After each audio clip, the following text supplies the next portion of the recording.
sacrificing a Flooded Strand, will Bargo. Looks like he's going to search up a basic island. Down to 19 he goes. Aether Vial was a card where, when it wasn't on the initial Modern ban list, I think a lot of people kind of raised an eyebrow because it is such a powerful feature of Legacy for those tribal decks. But now we're starting to see the power of this card unlocked again in Merfolk. And Modern, too. It's nice to kind of still just have it around.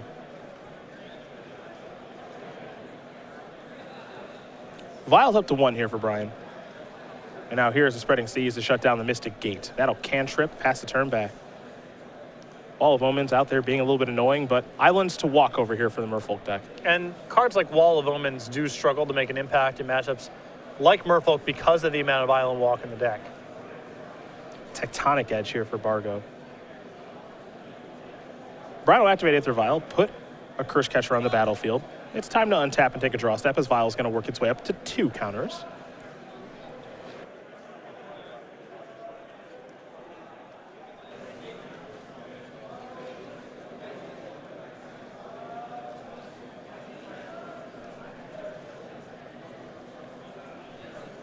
Here's an island. That is another Curse Catcher.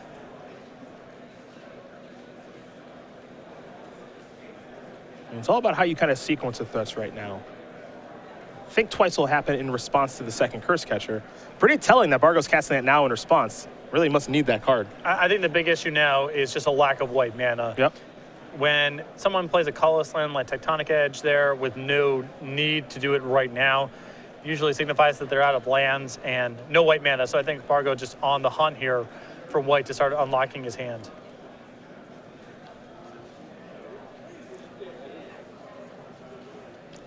There's a Lord of Atlantis. And we got another one now. It's a Master of the Pearl Trident, and now an attack for 3 as the other Curse Catcher is summoning sick. Try again. Yeah. Yeah. There are 2 reasons you can't block Craig. You pick. Back to Bargo we're going to go. Found a basic plains. Step 1, but then he also needs a payoff card here as well. Yep. Craig is in some serious trouble right now. He's going to need another white source of mana and Supreme Verdict to get himself out of the situation. Now, if he's able to do that, he's in great shape, but it is going to be pretty difficult right now.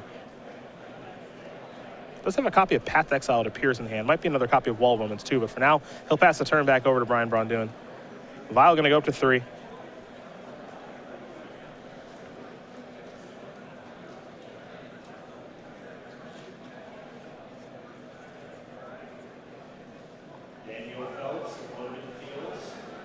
I think a big part of Merfolk's rise here has also just been Spreading Seas. Yeah. That to me feels like a huge reason. It's a pretty well-positioned card right now. Looks like it might be time for Path to Exile, and it is. Going to go after Master of the Pearl Trident. This deck just continued to quietly get additions. You had Master of the Pearl Trident come out. You had Master of Waves come out. You had Harbinger of the Tides come out. You know, just slowly but surely just got better. Yep.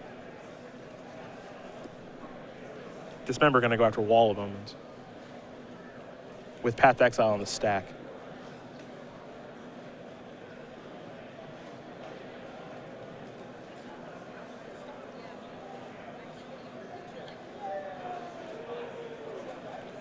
Brian does not want to allow Craig to make any sort of blocks here. If Master's off the table, then suddenly Lord of Atlantis can be blocked. Yep.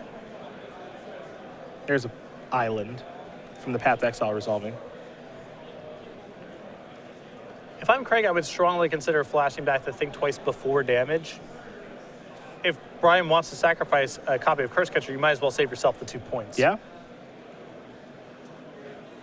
Looks like that is not the case, though. Now 3 points. This is a Regery, still before damage. And looks like he's going to take all that damage. And no flashback of Think Twice at all. A little surprising there. Perhaps he has forgotten it's in its graveyard. Can't take it with you, you know? Yeah, he's going to concede the game. He's going to pick up those permanents, take those with him. So Brian Braun-Duin's going to win game number 1 here over Craig Bargo. Merfolk up a game here over blue-white control. Pretty smooth sailing there for the fish deck. Oh, for sure. I mean, you know, Craig was never able to do much of anything except provide a blocker, which was easy for BBD to work around through Island Walk. and one removal spell is just not enough to get it done. Sideboards is where we're heading. We will start with Bargo and his 2 Relic of Progenitus. He's got a Crucible of Worlds, 2 Timely Reinforcements, 2 Celestial Purge of Vendilion Click, a Glenelander Archmage, 2 more copies of Supreme Verdict, a Stony Silence, and 3 Dispel. Those verdicts are going to be very helpful. Yeah, he gets to go up to a full playset of Supreme Verdict, so that's excellent for this matchup. I think the 2 copies of Timely Reinforcements are justifiable. They're not as good here as they are against decks like Burn or Zoo, as blocking is challenging to do against Merfolk because of all the island walk, but he could still just be looking for more early interaction. On the other side of things here for BBD, you've got the 15 in front of him. 4 copies of Tidebinder Mage, 2 Unified Wills, a Dismember, a Ghost Quarter, 2 copies of Spellskite, 2 Dispels, 1 Negate, 2 copies of Relic of Progenitus. I think the counter spells here negate the spells seem very well suited for this kind of matchup. The Dismember, 2 copies of Unified Will as well. 2 copies of Relic could come in if Brian feels like he's got some dead weight in the main deck and he wants to make it a little bit harder for Bargo to utilize cards like Snapcaster Mage. Well, these players will shuffle up here for game number 2. Craig Bargo will be on the play. So we'll talk about SCG Game Night, very popular promotion, of course, thanks to you guys. Furious George has been retired. However, the Kraken is here. Yeah, you see we're wearing that pin this week here in Cincinnati. It's the September kit, available at all the stores participating in Game Night. They have the freedom to run Game Night however they want to. Just a consistent day of the week to get players in the store for some fun and friendly Magic. The October kit coming down the pipeline in about a month here. Here's the Hippo. A little late to get signed up for October, but if you want to get the November kit, the Otter, head over to StarCityGames.com/game night. More information, or contact your Star City Games organized play representative. And the Otter's name? Otter von Bismarck. Otter von Bismarck. Perfect. V-O-N, Von. Yeah. Otter von Bismarck. They've even got a mustache. Otters sort of have a mustache. Yeah. So this is just perfect. It's easy, beautiful. Easy. StarCityGames.com/creature Names itself. Yeah. We're basically printing money here. Yeah. It's unbelievable. Game number 2 here between BBD and Bargo in just a moment. Braun-Duin, a player who has had a lot of success over the past handful of years. We saw him with the Players' Championship last year. He's a 2-time Grand Prix champion as well. Just a lot of accomplishments here for Brian. And it's great because you've gotten to see this arc for Brian Braun-Duin, for Chris Van Meter, from Todd Anderson, players who really upgraded from Open Series and PTQ level grinders to Grand Prix champions, regular participants on the Pro Tour, top 8 invitationals. It's really happened over the last 3 or 4 years, and you've gotten to see that arc if you follow these people at these tournaments or at StarCityGames.com in their columns. You see the 4 invitational top 8s, 12 Open Series top 8s, 3 Grand Prix top 8s, including 2 wins, Grand Prix New Jersey and Grand Prix Louisville. Was a high school valedictorian, learned to play Magic in college, and was studying computer science, but said, I want to cast spells instead. And that's a relatively late bloomer when it comes to playing Magic amongst our top players. You saw Chris Anderson started playing the game at age 4. Most of the players I feel like we have regularly featured started in middle school, maybe high school. So for a player as successful as BBD, college is a pretty late start. And it's kind of late in the game to get it going, isn't it? Yeah, I would say. For a player of his resume at this stage, been playing Magic for, 8 or 9 years? That's really not that long. And it's very impressive because a lot of the success has come in Legacy. That's where, he has a Grand Prix win there and all sorts of Open Series success. And that's a format where I feel it's daunting even for me sometimes to be playing it and covering it because of all the old card interactions and just the sheer depth of the card pool. There's a lot to keep up with. And I started playing Magic during Revised. I grew up playing with Force of Will and Dual Lands and some of these interactions. So when I see players who are a little bit newer to the game really have a lot of success in Legacy, that I think is a testament to how hard they work because you have a lot of information you have to absorb to be able to play that format fluently. Yeah, I think of, Justin Uppel. Yes. A young player from the Indianapolis area who had a lot of success early on in Legacy, and it's just, that's impressive. Because he's like, I think he might be 17 or 18 now, but still, that's pretty gosh darn tough to do. Yeah, I remember that was the first thing that really took me when we were covering Jacob Wilson for the first time, was how fluent he was with Temur Delver, especially given his age. Yep. Because how do you just navigate games of Legacy that effectively when these cards are worded differently, there's so many of them, and you're probably encountering cards sometimes that you've literally never seen before in your life. Bargo will be on the play. He's going to keep. Braun-Duin will keep as well. Again, we're 200 away. Flooded Strand is where Craig will start again. Mutavault is where Brian will start. No Aether Vial to go with that Mutavault. Flooded Strand number 2 here for Bargo. He'll just pass the turn back over to Braun-Duin.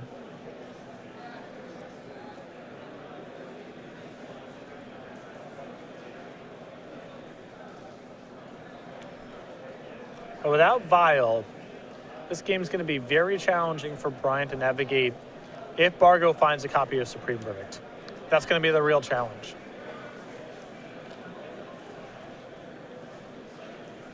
Mutavault will fire in here. Now, there is some risk here, but if you assume the removal spell that Bargo has, if any, is Path to Exile, at least you get a replacement land. It's not like he's opening himself up to Lightning Bolt or Swords to Plowshares. Does not appear as though Bargo has something like Last Breath. You know, some sort of way to really punish this. Probably not happening. Yeah. So Mutavault's gone. Island coming on the battlefield there for Brian.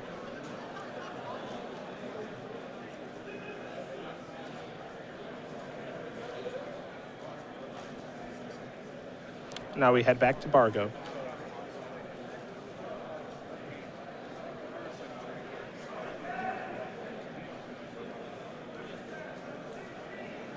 There's Glacial Fortress. Oh, we're heading back to BBD.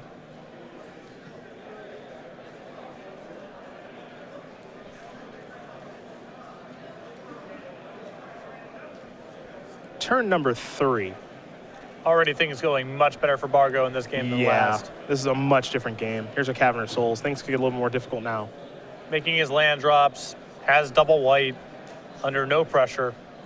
Merfolk is, of course, the name of Cavern of Souls. Marrow Reachery, uncounterable.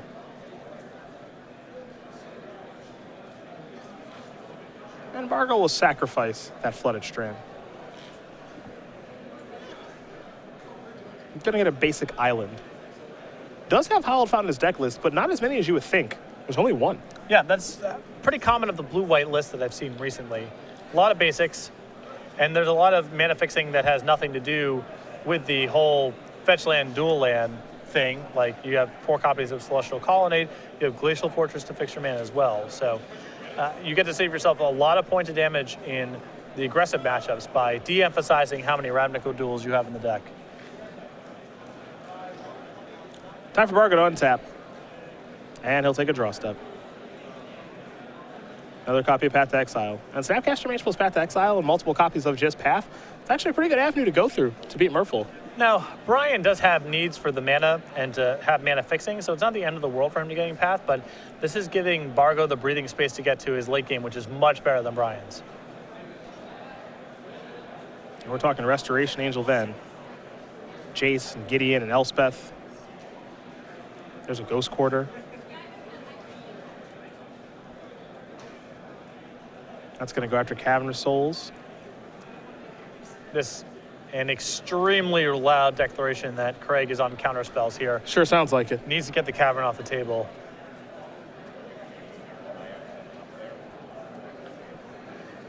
There is an island. It's funny because if you just look at it in terms of who does the game feeling like it's going well for, you'd probably say Bargo at this stage. He's keeping his head above water and killing a bunch of stuff. But if you look at these exchanges just purely in terms of card economy, Bargo's way down. Oh, yeah.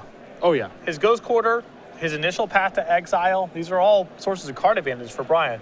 And early on in the game, when Brian's still developing, it's not like Path has no upside for BBD. He needs the islands. He needs more mana to work with.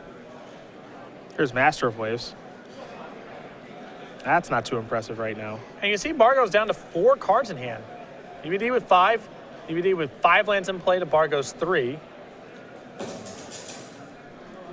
Mana Leak is going to be hit by a Spell Pierce. An Elemental will join from the Master of Waves. And now we're going to head back Bargo's way. Though Master in this matchup, not particularly good. No, but I think BBD might be planning for at this point because of the Path and the second Path and now the Ghost Quarter. He's just going to try to play a card advantage game. He's going to play 1 threat at a time. Force Bargo to answer on a 1-for-1 basis. Take the sting out of the sweepers if Bargo happens to have it. The card advantage game right now is definitely favoring BBD, and it's all because of the cards that Bargo has played. Yeah. Here comes Snappy. No blocks to be had. Follow up here for Bargo. It's a Kitchen Finks. So that'll come in. Gain 2 life. Bargo, as far as life total is concerned, sitting pretty. Braun-Duin on tap. Brian will draw. The question now is just how much inevitability does Bargo have at this stage? He's definitely done an excellent job of protecting his life total at the exchange of a lot of cards. If his late game is a hammer lock, that should be good enough. But if he doesn't have an appreciably better late game, then BBD is going to be able to capitalize on all the extra cards he's gotten over the last couple turns. Spreading Seas comes down. It's a very odd game. I agree. It's a very odd game. There's Manamo.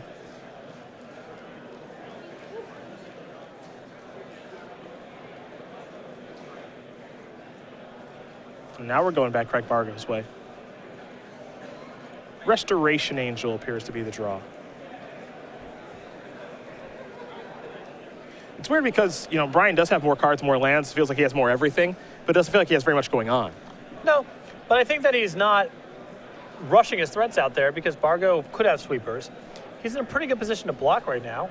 And as long as BBD has counters and Bargo is not making all of his land drops, BBD can kind of take his time here. Mm-hmm.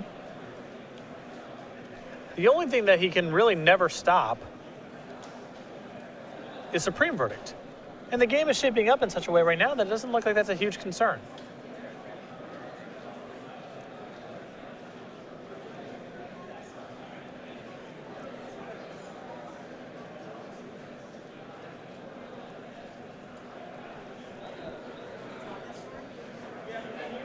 Mutavault is the land there for Brian. He's got 2 on the battlefield, Manamo and then just a bunch of islands. So I mean, the Mutavaults are of course important, but it seems like Bargo's kind of got those handled at the moment. They are 3/3s now, however. We can't forget that because Master of Waves. Maybe Brian hoping for him to make a mistake here. Well, I think Brian is also trying to make it really juicy for Bargo to play Restoration Angel. I think that BBD has Unified Will in hand.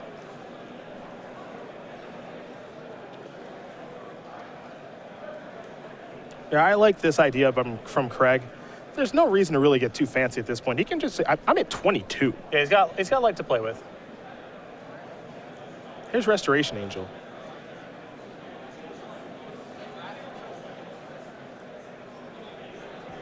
Gonna activate Mutavault. Now play Unified Will. And I think this was the line that the BBD was trying to set up here.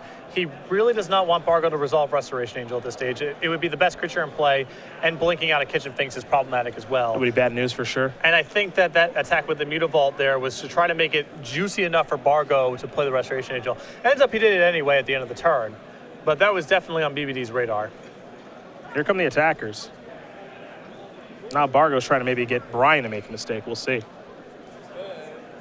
Because he has Path to Exile in hand, so he'd like him to maybe fire up that Mutavault, try to block with your 3/3, path away the Master, get some trades going. Yep. At least it certainly feels that way.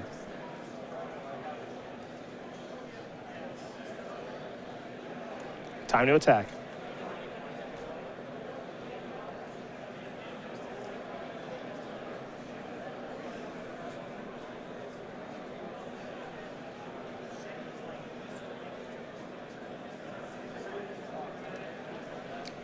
And BBD's got enough life to work with at this stage where I don't think he needs to make any sort of risky block here. Yeah, it's interesting. I think both players have enough life to work with where they're not going to make any risky blocks, at least for right now. Maybe a little further down the road.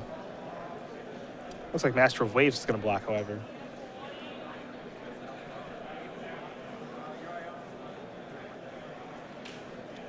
This is a way of hedging a little bit against another Restoration Angel. You get to see it right away. Mm-hmm. Master Waves will trade with Kitchen Finks. Snapcaster Mage will come across. Bargo will pass the turn back. Time for Braun-Duin to untap. Take a draw step. Got Dispel in hand. Picked up a copy of either file. Little late. A touch. It looks like BBD has drawn quite a few lands here, which makes the Path to Exiles that Bargo cast earlier much, much better for Bargo. And Brian will pass the turn back over to Bargo.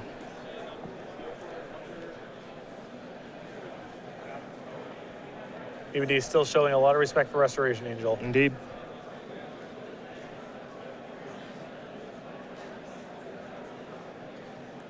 So it looks like we're on Brian's end step. And Bargo just going to untap and take a draw here. Has a Snapcaster Mage in hand that he was considering casting. Mana Leak the draw step, not particularly good right now. Yeah, never a great card against Merfolk to begin with, especially on turn 8, having passed BBD multiple times. The other card in Craig's hand that's a bit of a mystery right now is Cryptic Command, which he actually can cast. Spreading Seas is not stopping him from casting that. Vial going to go up to 1. Looks like Master of the Pearl Trident the draw here for Braun-Duin.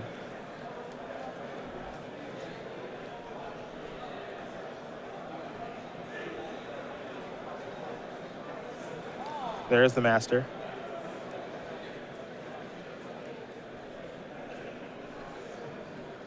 From M13 many moons ago, helping out the Merfolk deck. And Bargo may want to use this as an opportunity to cast the Cryptic Command just because his hand is getting a little jammed up right now. Looks like he's just letting it resolve. Might be time to fire up a Mutavault or two. Those are 3 power Island Walkers. Bargo's got plenty of islands. Looks like step 1 is Path to Exile. Dispel will counter that, or at least attempt to. Bargo's Mana Leak is actually on right now, so you have to imagine he's thrilled with the opportunity for this to do something. For sure. This is a great exchange here for Bargo. Yeah. It was looking like that Mana Leak was at risk of doing nothing, and instead it got to win a very valuable fight. So Master's gone, Mutavaults are coming across for 4. Bargo going to go down to 15. But Master was the main problem right now, and that's no longer there.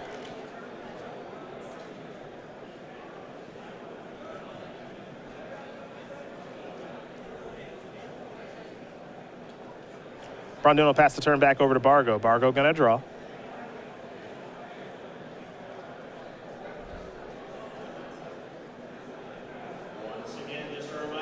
Still Cryptic Command, Snapcaster Mage. Remand was the draw. Here comes Snapcaster. I like continuing to attack. I do. You've got Snapcaster plus Path in hand and Cryptic Command. Yeah, Bargo can take a very aggressive position here and still have answers on the way back if BBD draws something impactful. I think Craig's sensing some weakness.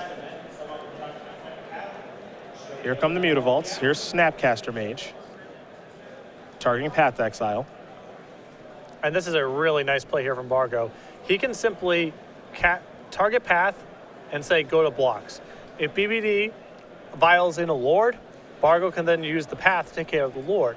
If BBD does nothing, you block Snapcaster Mage in front of Mutavault, use the Path in a turn to take care of the other Mutavault, board's clean. Yep, this is a really well-played turn here by Craig. Great turn. I'll take the 2. I don't care about that. Going to 15 to 13, he's still got a cushion here. I think that a lot of players would have just gone before blocks Path, and that's a way for the Lord to enter the equation. Now you're taking 3, and there's an Island Walker in play. And there goes Mutavault. Brian will get to search up another island.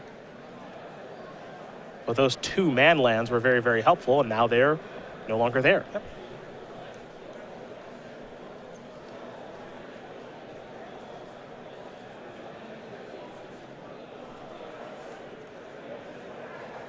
We're going over to Bargo with the Snapcaster Mage, Cryptic Command, Remand in hand. Didn't get a great look at his draw step. Well, it's about time he drew a land. Figured he would eventually. There's an attack for 2, pass the turn back. Vial activation, there's Master of the Pearl Trident. Back to Braun-Duin we go.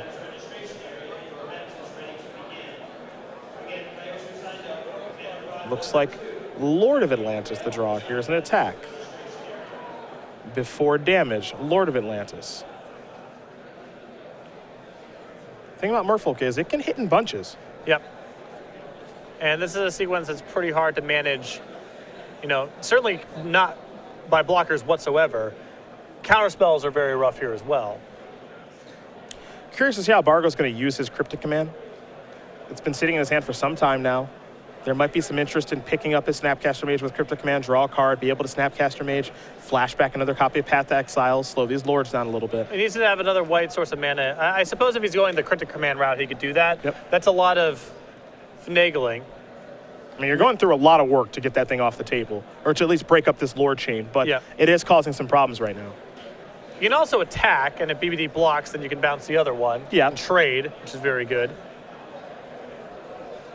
I think attacking is a great first step. See what's going on. An issue here for Bargo is he has a lot of counter spells in his deck. They are not very good against Merfolk, even under the most optimistic of situations. And with BBD having a Vial in play, they're almost unusable. Bargo got a good break there to be able to take care, to do something with the Mana Leak a couple turns ago. He has a Remand in hand that's worth very little. Lord of Atlantis will be blocking.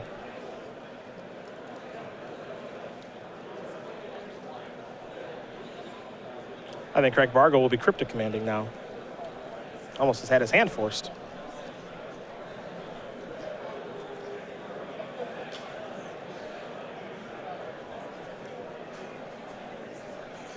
This is some risky business here, because if this fails, A lot can go wrong. Bargo's in trouble. Yeah. But it's going to work out okay. I think Bargo may have picked up a copy of Supreme Verdict. Yeah, he did.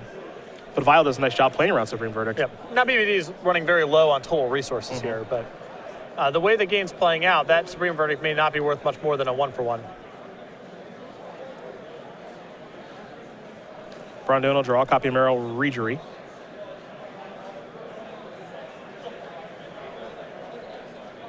So that'll come down.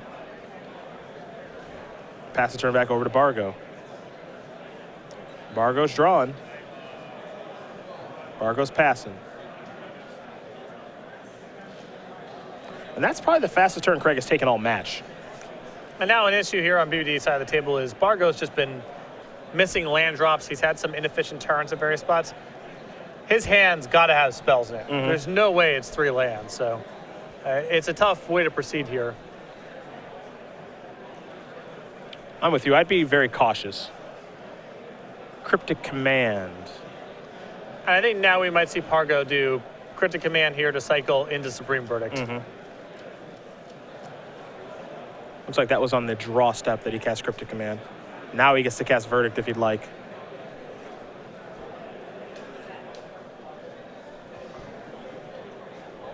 It's pretty hard to pass up Supreme Verdict here. Get these two things off the battlefield. Vial, here comes Lord. Braun-Duin will draw. And you see here, just a mitt full of counter spells. Yeah, you gotta take your chance now. He's just gotta cast it on the first thing he can cast it on. Yeah. They're spreading seas again. Now Supreme Verdict is shut out. That's true, and he drew one off the off the Remand. Lord of Atlantis coming across for 2.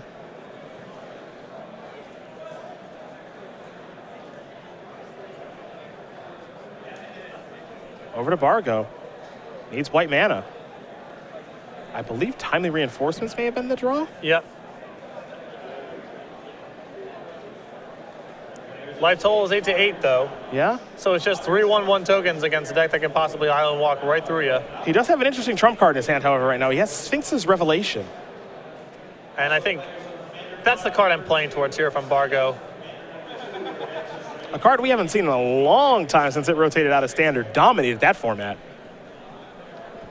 I would strongly consider, if I'm Bargo here, simply passing to BBD and casting Revelation for the full amount in BBD's upkeep. In the upkeep, yeah. Yeah. I think it's a little risky to cast on your own turn. It's about the same thing. BBD's not pressed for mana, so I think the operations are slightly better if you wait, but this is okay too. This will be for 3, so 3 life will be gained as well. An island is draw number 1. Glacial Fortress is 2. Detention Sphere is 3.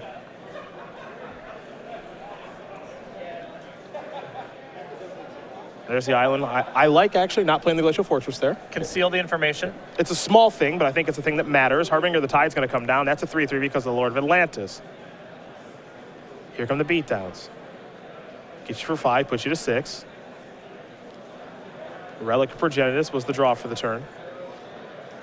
That's an attempt to slow down Snapcaster Mage. Flooded Strand, an easy one to exile for Bargo. Back Bargo's way we're going to go. I think we'll see Supreme Verdict here in just a moment. Tectonic Edge the draw. They aren't kidding when they call it blue-white control. Yep. Bargo has played a pretty passive game the last couple turns. I think he's ready to turn over. Yeah, he's the one thing he's got to find a way to win. Got timely reinforcements, and that's going to be kicked up next turn. He'll at least be gaining life. Right. Got to wait for BBD to deploy a creature.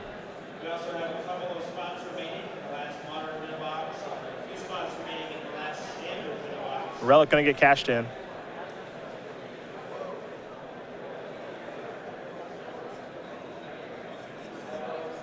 There's a Mutavault. Fortunately for Bargo, he's got a Tectonic Edge in hand, so he's got that covered. Take a draw step here. Kitchen Fink's not bad. A lot of good weapons.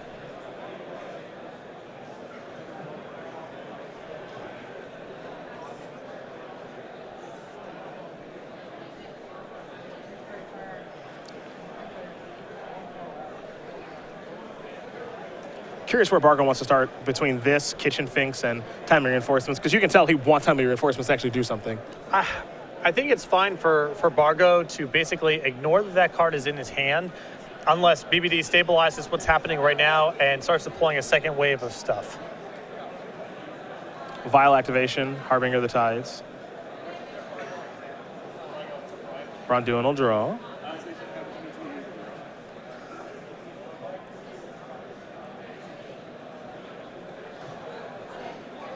Three mana. Kira Great Glass Spinner.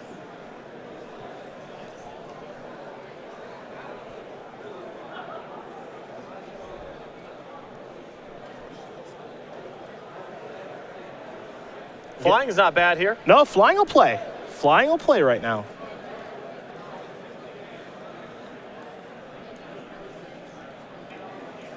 An island to draw here for Bargo.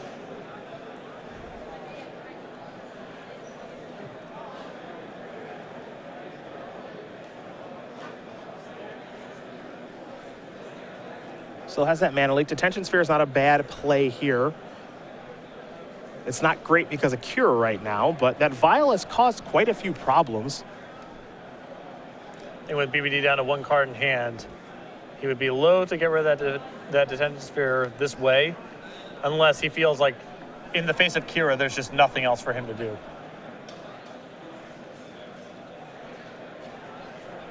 Here comes the Finks. Interesting.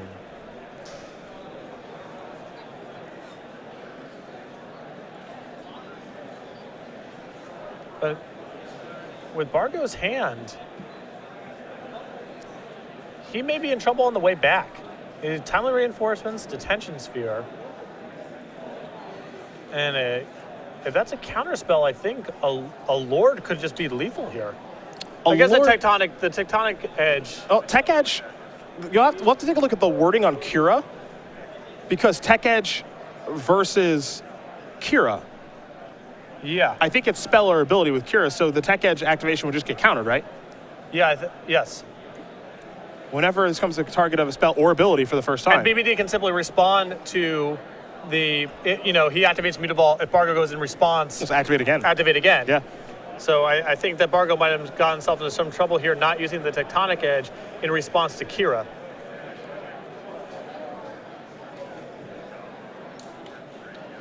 I think Bargo might have gotten himself killed here. I don't know if Brian has a Lord, because he needs a Lord to get it done. He has one. It looks like he wins. He's only going to go down to 2, so no Lord here. I think his draw was Harbinger of the Tides. Bargo going to untap. It's time for him to draw. The upshot here for Bargo is now timely reinforcements is very good. Yeah, it's very, very good now. It's everything he wants.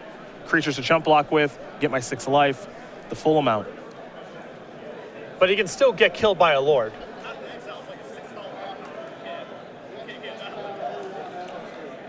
There's Timely. He's up to 8. He'll get 3 soldier tokens.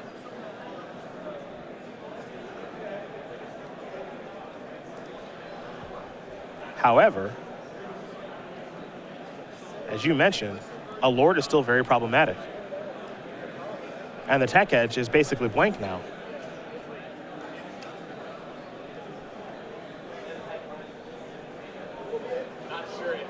Kitchen Finks is going to come in. I'm curious to see what Brian will do here, because he has Harbinger of the Tides in his hand. But if Craig redeploys, it's a little bit scary. But he's going to bounce that. Yeah, he's banking on Bargo not being able to redeploy this. Also, BBD just needs to protect his life total here. Going from 5 to 2 suddenly means that these tokens are a big concern.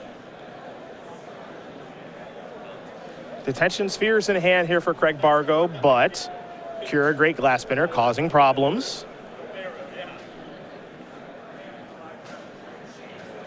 There's D-Sphere. Okay. Okay. I like that play. It's the best it's going to do here. Yeah, but it's actually pretty good. Allows him to redeploy the Finks. Yep. Smart play. But through all of this, a Lord is still lethal. Yes, it is. Finks will bring him up to 10. But a Lord, as you mentioned, will still be lethal. So let's see what Brian Braun-Duin's draw step is. A lot of Lords in this deck. We know that. Take a draw. Didn't get a great look at it. I believe it was negate. That's not a Lord.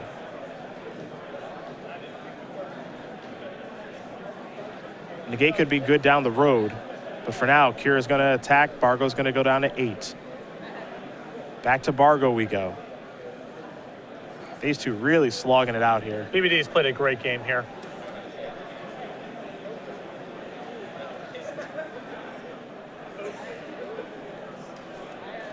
Felt like from the opening bell, basically everything went Bargo's way. The pace of the game, he's found Supreme Verdict, a lot of his sideboard cards, and BBD's still kicking here. Still drawn to a Lord, potentially.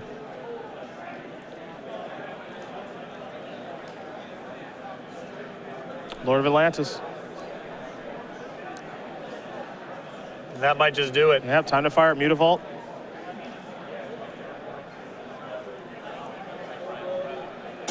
There's an activation of Vial. Here's Lord of Atlantis. Bargo going to take a look at his hand. And he's going to realize there's nothing he can do to get out of this situation. You don't expect to see Merfolk win the long game against blue-white control. A deck that has Resolve Sphinx Revelation, what feels like 5 Path to Exiles, a bunch of counter magic, multiple Cryptics cast. At the end of the day, all I can do is set his hand down and disbelieve. Brian Braun-Duin's going to win this match here against Craig Bargo, 2-0. Merfolk will take down blue-white control, and for BBD, number 22 on our Season 4 leaderboard, he moves on to 6-1. I think that BBD did a great job of, he made sure the game was kind of played at his pace to the extent that he can manage it. He did a very good job of extracting the most out of every single card, which was really important after he got Path and Ghost Cord. He needed to make Bargo sort of feel the card advantage that BBD had accrued in those early turns. And Brian also did a very good job of sniffing out the Restoration Angels when that was on the radar. Did a good job of sniffing out the removal spells. And for Bargo there, you see one of those weird interactions of Modern, Kira plus Mutavault. The tech edge there, I think Bargo was, getting a little fancy with, waiting for the last possible moment. Wanted to keep him in play because he has Sphinx's Revelation in his deck, so he's always got need for mana, hypothetically.